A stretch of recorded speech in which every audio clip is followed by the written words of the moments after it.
بسم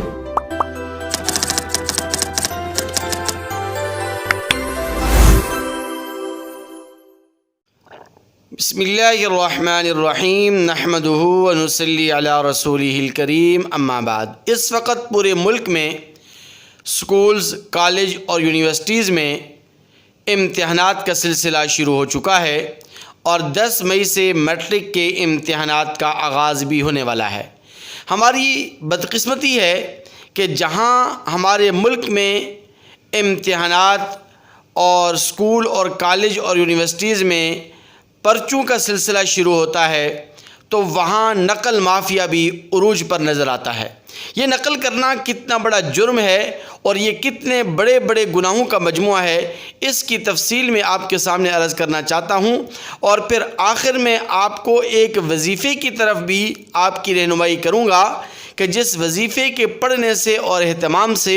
انشاءاللہ العزیز آپ کو نقل کرنے کی ضرورت ہی نہیں ہوگی۔ بغیر نقل کے آپ اچھے نمبروں سے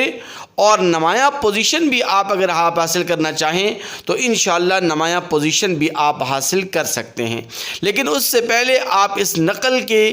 گناہ کی شدت کا اندازہ اس بات سے لگائیں کہ یہ نقل کرنا اور یہ نقل کرانا یہ کتنے بڑے بڑے گناہوں کا مجموعہ ہے۔ سب سے پہلی اور بنیادی بات یہ ہے کہ نقل کرنا یہ دھوکہ دہی ہے، اور آپ علیہ الصلوۃ والسلام فرماتے ہیں من غش فلیس منا، کہ جس نے دھوکہ دیا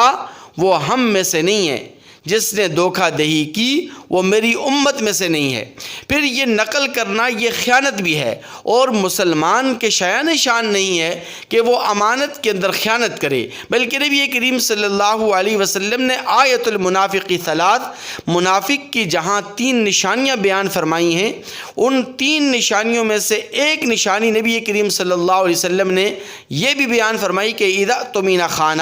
کہ جب بھی اسے امانت سپرد کی جائے، امانت اس کو دی جائے تو وہ امانت میں خیانت کا مرتکب ہوتا ہے۔ تو گویا امانت میں خیانت کا مرتکب ہونا یہ منافق کی نشانی ہے، مسلمان کے شایان نشان نہیں ہے۔ تیسری بات یہ ہے کہ نقل کرنا یہ ملک کے قوانین کی خلاف ورزی ہے، اور کوئی بھی مذہب، کوئی بھی اسلام ملکی قوانین کی خلاف ورزی کی اجازت نہیں دیتا۔ اسی طرح جہاں نقل کرنا یہ جرم ہے وہاں نقل کرانا بھی جرم ہے، یعنی نگران عملے کا، چاہے اس میں اساتذہ ہوں، ٹیچرز ہوں، اس کا نقل کرانا یا نقل کرنے میں معاون بننا یا نقل کرنے پر سکوت اور خاموشی اختیار کرنا، اگنور کرنا، نظر انداز کرنا اور روک ٹوک نہ کرنا، یہ بھی کئی گناہوں کا مجموعہ ہے۔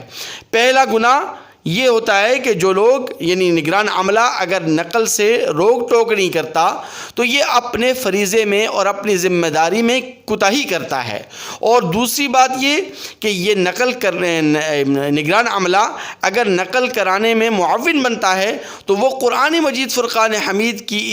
اس حکم کی خلاف ورزی کا مرتکب ہوتا ہے، وَلَا تَعَاوَنُوا عَلَى الْإِثْمِ وَالْعُدْوَانِ، کہ گناہ اور زیادتی کے کاموں میں ایک دوسرے کے ساتھ تعاون نہ کرو۔ پھر نقل کرنے پر جو لوگ معاوضہ لیتے ہیں یا نقل کرانے پر معاوضہ لیتے ہیں، پیسے لیتے ہیں، رقم لیتے ہیں، تو یہ رقم اور پیسے لینا یہ رشوت کے زمرے میں آتا ہے، اور آپ علیہ الصلوۃ والسلام نے فرمایا الراشی والمرتشی کلاہما فی النار، کہ رشوت لینے والا، رشوت دینے والا، یہ دونوں جہنمی ہیں۔ اس لیے شریعت میں اور قرآن اور حدیث کی روشنی میں نقل کی تو کسی صورت بھی گنجائش نہیں ہے۔ اب طلبہ پوچھتے ہیں اور اسٹوڈنٹس پوچھیں گے کہ اگر ہم نقل نہیں کریں تو پھر بغیر نقل کے ہم امتحانات میں کیسے کامیابی حاصل کریں، نمایاں پوزیشن کیسے حاصل کریں، اچھے نمبروں سے کیسے پاس ہوں؟ تو اس کے لیے میں نے اپنے چینل ذاکر عباسی بیانات میں ایک ویڈیو اپلوڈ کی ہے، اور ویڈیو کا موضوع یہ ہے